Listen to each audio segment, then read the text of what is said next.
हया जो है हमारी कंपनी की बैकबोन है। हाँ, बैकबोन आई सी। तो वो क्यों नहीं है यहाँ? हाँ, वो यहाँ नहीं लेकिन है। क्या उसकी रूह यहाँ भटक रही है? मायूसी हुई, बल्कि कुछ ज्यादा ही। लेकिन मैं मिस हया से मिलना चाहूंगा।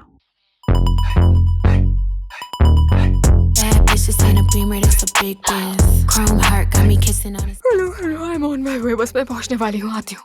हया, कोई बात नहीं। तुम्हें एक रात अपने बेड पर भी गुजार लेनी चाहिए। तुम्हें पता है, मैं तो चाहता हूँ तुम्हारा एक पुतला बनाकर ऑफिस में ही रख लूं। ज़ेडान? हाँ, ये मैं हूँ। लेकिन आवाज तो तुम्हारी बिल्कुल नहीं लग रही। यंग लेडी, क्या तुम अपने बॉस की आवाज नहीं पहचानती? I don't know, मैं तुम्हें ऑफिस पहुँचना होगा अभी, इसी वक्त। I'm on my way, I'm just leaving. हया, क्या तुम मेरे साथ बाहर चलोगी? Please, please, please. Zedan, sorry, I don't understand. अचानक से ये बात करना। हया, क्या मुझसे शादी करोगी? What?